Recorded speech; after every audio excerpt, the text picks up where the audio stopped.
आज के इस विभिन्न योजनाओं के लोकार्पण शिलान्यास तथा इस जनपद से जुड़ी हुई विभिन्न योजनाओं जो लोक कल्याणकारी योजनाएं हैं उन योजनाओं के लाभार्थियों के साथ संवाद के आज के इस कार्यक्रम में मंच पर उपस्थित जिला पंचायत के अध्यक्ष श्री ललित कंवर जी, हमारे लोकप्रिय विधायक श्री महेंद्र सिंह खड़गवंशी जी, श्री राजीव तरारा जी, श्रीमती संगीता चौहान जी, विधान परिषद के सदस्य श्री हरि सिंह ढिल्लों जी, विधान परिषद के ही सदस्य सम्मानित श्री व्यस्त जी, पूर्व सांसद चौधरी कंवर सिंह तंवर जी, देवेंद्र नागपाल जी, भारतीय जनता पार्टी के जिला के अध्यक्ष शीर्षपाल नागर जी, डॉक्टर विकास अग्रवाल जी, नगर पालिका के अध्यक्ष श्री राजेश सैनी जी, श्रीमती शशि जैन जी, विधानसभा के प्रभारी श्री राजीव सिक्का जी, अशोक पाल जी और भारी संख्या में मौसम की विपरीत परिस्थिति के बावजूद आज इस कार्यक्रम में उपस्थित इस जनपद के अमरोहा, धनौरा, नौगांव, सादात और हसनपुर विधानसभा क्षेत्र से जुड़े हुए सभी उपस्थित भाइयों बहनों, एक साथ जनपद को 433 करोड़ रुपए की परियोजनाओं का लोकार्पण और शिलान्यास का कार्यक्रम आज यहां पर संपन्न हो रहा है। मैं इसके लिए आप सभी मंच पर उपस्थित अपने माननीय विधायक, विधान परिषद के माननीय सदस्य और आप सभी उपस्थित भाइयों बहनों को हृदय से बधाई देता हूं। ये सभी विकास योजनाएं आपके जीवन में सुख और समृद्धि लाए, इसके लिए मैं अपनी शुभकामनाएं भी आप सबके प्रति व्यक्त करता हूं। भाइयों बहनों, विकास के प्रति और बड़ी बड़ी परियोजनाएं हमारे विधानसभा क्षेत्र में, हमारे गांव में, हमारे विकास खंड के अंदर आए, जो जजवा अमरोहा जनपद में, इससे पहले हापुड़ जनपद में, इससे पहले गौतम बुद्ध नगर जनपद में, कल बिजनौर, मुरादाबाद और संभल के अंदर देखने को मिला है, वह अभूतपूर्व है, अभिनंदनीय है। मैं आप सभी का इसके लिए हृदय से अभिनंदन करता हूं, स्वागत करता हूं। वास्तव में यह विकास ही हमारे जीवन में खुशहाली का कारण बनेगा। हम सबको याद रखना होगा कि विकास के प्रोजेक्ट ही सुख और समृद्धि के कारण बनेंगे। विकास की इन परियोजनाओं के माध्यम से ही रोजगार और नौकरी की संभावनाएं आगे बढ़ेंगी। लेकिन विकास तभी संभव है जब भाइयों बहनों अच्छे जनप्रतिनिधि आप चुन करके भेजेंगे। आप देखते होंगे कि धनौरा से, नौगांव, सादात से, हसनपुर से हमारे विधायक मेहनत करते हैं, लगातार प्रयास करते हैं, विकास की एक एक परियोजना को लेकर के चिंता करते हैं। तब 433 करोड़ रुपए के प्रोजेक्ट आपके जनपद के लिए आते हैं और 433 करोड़ रुपए की जनपद की ये योजनाएं आपके विकास का कारण बन रही है। लेकिन क्या समाजवादी पार्टी की सरकार के समय, क्या सरकार और क्या उस समय उनके जनप्रतिनिधि भी ऐसी चिंता करते थे? नहीं, उनको विकास से कोई लेना देना नहीं था। वहां पर तो मैं और मेरा विकास पर सब्जेक्ट सीमित था। किसी जनपद में कोई विकास की योजना आती थी, बंदरगांठ होने लगती थी, जनता तक वो पहुंचता ही नहीं था। और आज आप देख रहे होंगे 2017 में आपने सरकार बनाई और प्रदेश में प्रधानमंत्री मोदी जी के नेतृत्व में उनके आशीर्वाद से जब सरकार बनी तो सरकार ने आने के बाद उस मिथक को तोड़ा। पहले कहा जाता था जहां से गड्ढे प्रारंभ हो पता लगा कि उत्तर प्रदेश प्रारंभ हुआ, सायकाल जहां से अंधेरा प्रारंभ हो वहां से उत्तर प्रदेश की सीमा प्रारंभ मानी जाती थी। लेकिन भाइयों बहनों, आज उत्तर प्रदेश ने सारे मिथक तोड़े हैं। अब उत्तर प्रदेश की कनेक्टिविटी 4 लेन के साथ, जनपद मुख्यालय 4 लेन के साथ, गांव में सड़कों के सुदृढ़ीकरण का कार्य युद्ध स्तर पर चल रहा है और बिजली भी भरपूर मात्रा में गांव-गांव में देने का प्रयास सरकार ने की है। 2017 से अनवरत इस कार्रवाई को आगे बढ़ाया है। पहले उत्तर प्रदेश की पहचान विकास विरोधी होती थी, दंगाइयों को प्रश्रय देने वाली होती थी। पहले उत्तर प्रदेश की पहचान भ्रष्टाचार से युक्त व्यवस्था के साथ जुड़ती थी। लेकिन आज 4.5 साल का कार्यकाल जब सरकार का पूरा हो रहा है, आप देख रहे होंगे प्रदेश में एक भी दंगा नहीं हुआ और दंगाइयों को पहले से सरकार का स्पष्ट चेतावनी है कि अगर प्रदेश में दंगा करोगे तो संपत्ति जब्त होगी, सार्वजनिक संपत्ति को जलाओगे, किसी गरीब की झोपड़ी पर, गरीब के मकान पर आग लगाओगे या व्यापारिक प्रतिष्ठान को जलाओगे तो फिर 7 पीढ़ियां भुगतान करते करते थक जाएंगी, लेकिन उसकी भरपाई नहीं कर पाओगे। और एक स्पष्ट संदेश, हम सुरक्षा सबको देंगे लेकिन कानून के साथ खिलवाड़ करने की छूट किसी को नहीं देंगे। आज यही कारण है पर्व और त्योहार शांतिपूर्ण तरीके से संपन्न हो रहे हैं। हर व्यक्ति सुरक्षित महसूस कर रहा है, बहन बेटियां अपने आप को सुरक्षित महसूस कर रही हैं। हर व्यक्ति इस बात के लिए निश्चित होकर के कार्य करता है क्या प्रदेश में अगर निवेश करेगा तो यह निवेश सुरक्षित होगा और यही निवेश को रोजगार और नौकरी का कारण भी बनेगा। पहले प्रदेश में नौकरी आती थी, कुछ खानदान ऐसे थे जो वसूली में निकल पड़ते थे, लेकिन भाइयों बहनों किसी भी नौकरी पर कोई प्रश्न नहीं खड़ा कर सकता है। उत्तर प्रदेश का युवा उत्तर प्रदेश के अंदर नौकरी पाया है और उत्तर प्रदेश के नौजवानों के लिए रोजगार की जिन संभावनाओं को लेकर के आगे बढ़ रहे हैं, उन्हीं संभावनाओं के साथ जोड़ने के लिए आज हम सब आपके बीच यहां पर उपस्थित हुए हैं। याद करिए 2017 के पहले बहन और बेटियों की सुरक्षा खतरे में पड़ी थी। हर बहुत चिंतित होता था क्या होगा, कैसे होगा। लेकिन आज आप देख रहे होंगे बहन और बेटियों की सुरक्षा की पुख्ता व्यवस्था करने के साथ ही सरकार ने व्यवस्था की और व्यवस्था प्रारंभ की। खास तौर पर इस बात के लिए वह व्यवस्था प्रारंभ की कि पुलिस में भर्ती होगी तो 20% भर्ती केवल प्रदेश की बेटियों की होगी और आज प्रदेश के अंदर 30,000 महिला आरक्षी बहन और बेटियों की सुरक्षा के साथ मुस्तैदी के साथ कार्य कर रही है।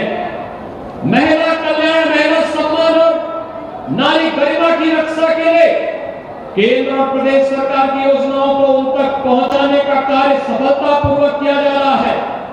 कोरोना कालखंड में आपने देखा होगा प्रधानमंत्री मोदी जी के नेतृत्व में पूरा देश जब कोरोना के खिलाफ इस लड़ाई को लड़ रहा था, विपक्ष के नेता घरों में बैठ करके केवल ट्विटर पर उपदेश दे रहे थे।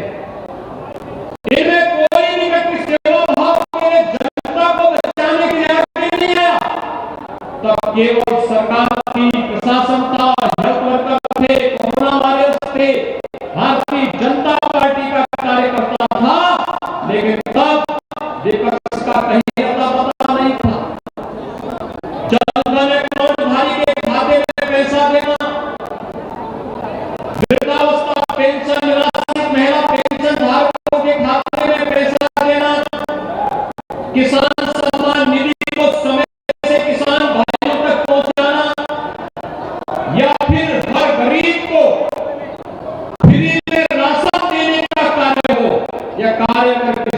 किया है तो भारतीय जनता पार्टी के नेतृत्व की केंद्र और प्रदेश सरकार ने किया है। भाइयों बहनों, पहले की सरकारें तो इन गरीबों का अन्न भी हड़प जाती थी। आज सरकार इन गरीबों तक उनका अधिकार दिलाने का कार्य कर रही है और किसी भी लोक कल्याणकारी सरकार को इसी दृष्टि से कार्य करना चाहिए और इसी पर आपका जो कार्यक्रम चल रहा है, मैं तो आज आप सबको धन्यवाद देने के लिए आया हूं। आपने जिला पंचायत अध्यक्ष भारतीय जनता पार्टी के प्रत्याशी को चुनाव जिता करके भेजा। भाइयों बहनों, मैं आपको इस बात के लिए बधाई दूंगा कि ब्लॉक प्रमुख भी हमारे कई कार्यकर्ता बने हैं और ये लोग जो जिला पंचायत अध्यक्ष और ब्लॉक प्रमुख बने हैं, शासन की योजनाओं के साथ जोड़ करके विकास की किरण को घर घर तक पहुंचाने का कार्य करेंगे। आपको इस बात के लिए हम आश्वस्त करने के लिए आज यहां पर आए हैं। जब मैं अमरोहा था, वास्तव में अमरोहा यहां से अंतरराष्ट्रीय क्रिकेटर स्वर्गीय चेतन चौहान जी की स्मृतियां भी जुड़ी हुई है।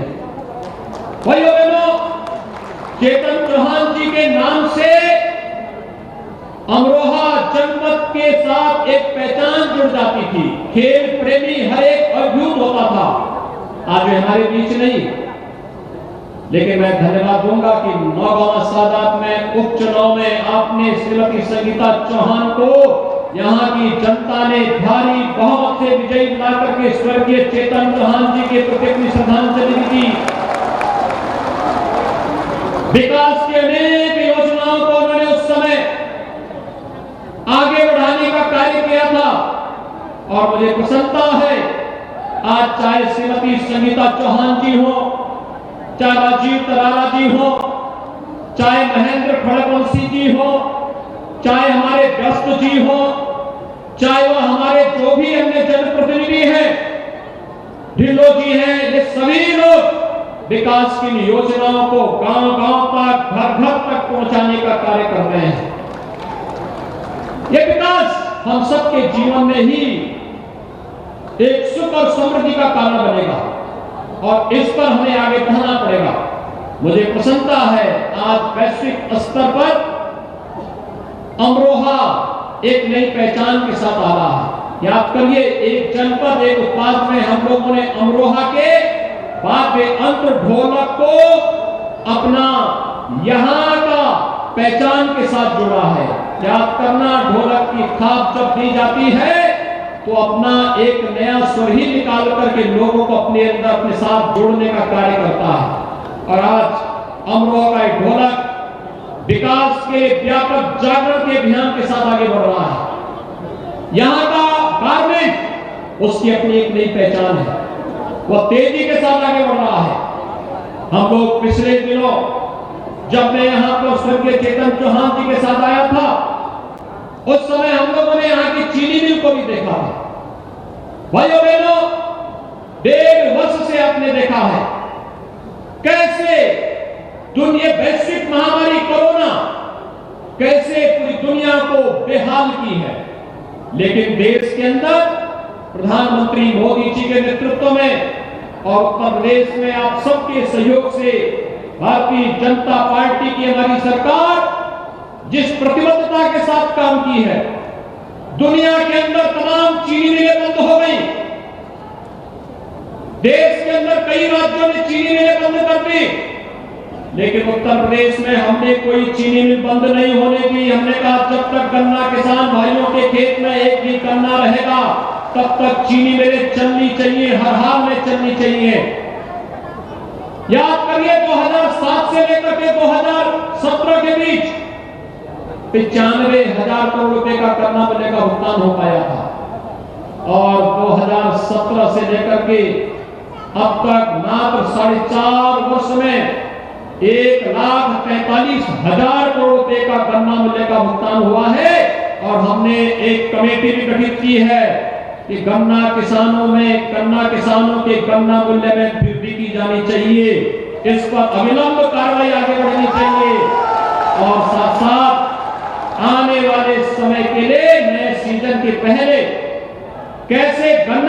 भुगतान हो, इस पर भी गंभीरता पूर्वक कार्य करने और इस पर आगे की कार्रवाई के लिए विभाग के कहा गया कि इस पर त्वरित निर्णय लेकर कार्रवाई करें। किसान के चेहरे की खुशहाली ही देश की खुशहाली है। पिछली सरकारें आती थी, चीनी मिलों को बंद करती थी।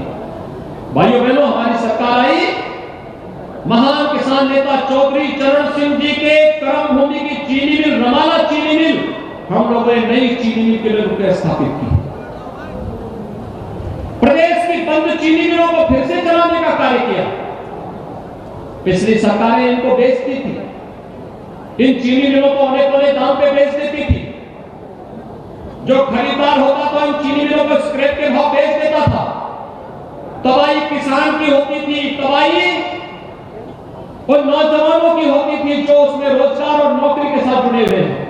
लेकिन आज चीनी मिलें बिकेंगी नहीं, आज चीनी मिलें चलेंगी। हम इथेनॉल के साथ जोड़ रहे हैं, खानसारी उद्योग को मुक्त कर रहे हैं, जिससे हर व्यक्ति अधिक से अधिक रोजगार का भी सृजन हो सके और साथ साथ किसी भी किसान को गन्ना की फसल जलाने की नौबत ना ले पाए। भाइयों बहनों, केंद्र और प्रदेश सरकार किसानों के प्रति पूरी प्रतिबद्धता के साथ कार्य कर रही है। आज आप देख रहे होंगे कैसे कैसे सरकार 2017 में आई तो पहली योजना थी 86 लाख किसानों का 36,000 करोड़ रुपए का कर्ज माफी का कार्यक्रम। बिना भेदभाव के किसान का कर्ज माफ किया गया। प्रधानमंत्री किसान सम्मान निधि में हर किसान को जोड़ करके 6,000 रुपए सालाना उनके खाते में हर वर्ष आ रहे हैं। प्रधानमंत्री मोदी जी ने सौगात हर किसान को दी। महिलाओं की सुरक्षा की पुख्ता व्यवस्था करने के वर्तमान में प्रयास हो रहे हैं।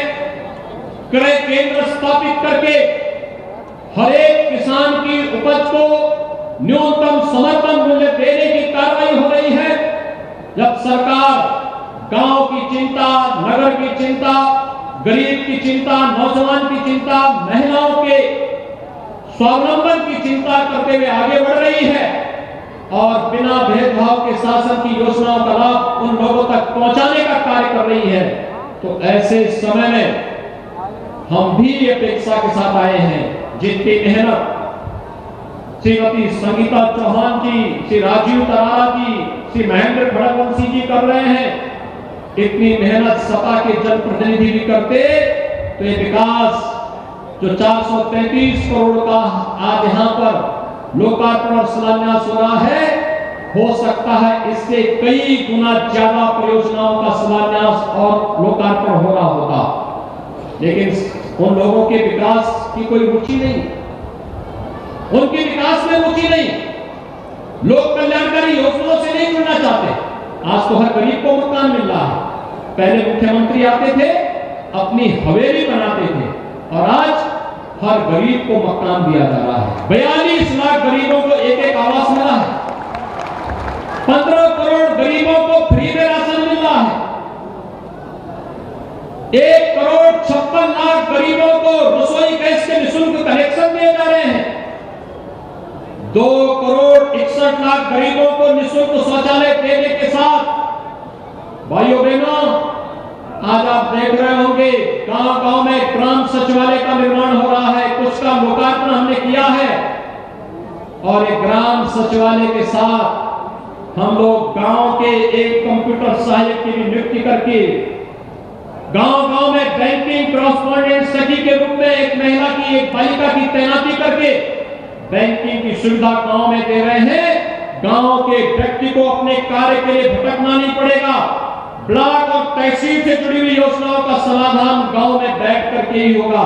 आज इस प्रकार की व्यवस्था ग्राम सचिवालय के माध्यम से सरकार कर रही है। लेकिन भाइयों बहनों, इसके लिए कानून का राज आवश्यक है। विकास के लिए कानून का राज, निवेश के लिए कानून का राज, प्रदेश की छवि को सुधारने के लिए कानून का राज आवश्यक है। और आपने देखा होगा पहले दिन से ही सरकार की जो घोषणा थी अपराध और अपराधियों के प्रति जीरो टॉलरेंस की नीति के तहत कार्य करने की, सरकार ने उसको अक्षरशः लागू करने का कार्य किया है। आज भाइयों बहनों, मैं आप सबका आह्वान करने के लिए आया हूं। मेरी आप सबसे अपील है, आपने देखा होगा, आपने प्रधानमंत्री मोदी जी ने आपके सामने जो सो करके दिखाया। आतंकवाद की जननी कश्मीर में धारा 370 सदैव के लिए समाप्त हो गई। अयोध्या में राम जन्मभूमि पर भगवान राम के भव्य मंदिर का निर्माण का कार्य आज आप देख रहे होंगे, भव्य मंदिर के निर्माण का कार्य का शुभारंभ भी हो गया है। भारतीय जनता पार्टी जो कहती है सो करके दिखाती है। भारतीय जनता पार्टी चुनाव के पहले जो करती है सरकार आने पर उसको करके दिखाती है। और आज मैं आप सबसे ही कहने के लिए आया हूं, आपने भारतीय जनता पार्टी को 2014 में, भारतीय जनता पार्टी को 2017 में अपार समर्थन दिया था। 2019 में यहां पर कुछ चूक हो गई, लेकिन जिला पंचायत अध्यक्ष फिर से हमारा बना है यहां पर। लेकिन भाइयों बहनों, 2022 में कहीं भी चूकने की आवश्यकता नहीं है। प्रदेश के अंदर आप देखते होंगे, दिन हो रात हो, सर्दी हो गर्मी हो, बरसात हो, कोई भी मौसम हो, कभी हम लोगों ने विपरीत परिस्थितियों की परवाह किए बगैर प्रदेश के हित के लिए, विकास के लिए पूरी ताकत के साथ, पूरी ईमानदारी के साथ प्रयास प्रारंभ किया है। और आज आप सबका आह्वान करने के लिए आया हूं, अगर मोदी जी ने 7.25 वर्ष में बिना रुके, बिना डिगे, बिना छुटे और बिना हटे जनता जनार्दन और देश की सेवा के लिए अपना पूरा योगदान दिया है, और 4.5 वर्ष के दौरान प्रदेश में भारतीय जनता पार्टी की सरकार आपके हितों के लिए कार्य कर रही है, मेरा आप सबका आह्वान होगा। 6 महीने बहुत महत्वपूर्ण है। ये 6 महीने प्रदेश की तकदीर को बदलने के लिए महत्वपूर्ण होंगे, और तकदीर को बदलने में आपका योगदान, आपका आह्वान करूंगा। ये 6 महीने भारतीय जनता पार्टी के साथ जुड़ करके प्रदेश को फिर से देश की नंबर 1 की अर्थव्यवस्था के रूप में अग्रसर करने के लिए, हर नौजवान के रोजगार के लिए, हर महिला और बालिका की, बेटी बहन बेटी की सुरक्षा के लिए, प्रदेश के अंदर निवेश की संभावनाओं को आगे बढ़ाने के लिए, किसान भाइयों के चेहरे पर खुशहाली लाने के लिए भारतीय जनता पार्टी के लिए अत्यंत महत्वपूर्ण होंगे, प्रदेश के लिए महत्वपूर्ण होंगे। और इसके लिए मैं आह्वान करूंगा कि अगला 6 महीना भारतीय जनता पार्टी को समर्पित करिए, और भारतीय जनता पार्टी की बनने वाली सरकार 5 वर्ष तक फिर से अनवरत रूप से दिन रात की चिंता के बगैर आपके हितों के लिए कार्य करेगी। इस विश्वास के साथ आज यहाँ पर जितनी भी परियोजनाओं का लोकार्पण और शिलान्यास हुआ है, ये 433 करोड़ रुपए की इन सभी परियोजनाओं के लिए मैं आप सभी को हृदय से बधाई देता हूं, शुभकामनाएं देता हूं और विश्वास व्यक्त करता हूं, आप सभी लोग विकास, सुरक्षा और सुशासन के इस मॉडल को घर घर तक पहुंचाने का कार्य करेंगे। आप सबके प्रति मेरी शुभकामनाएं। धन्यवाद। जय जय श्री राम। जय श्री राम। जय जय श्री राम। माननीय मुख्यमंत्री जी के अनुप्राणित करने वाले उद्बोधन हम सभी आनंदित हैं, हम सभी हर्षित हैं।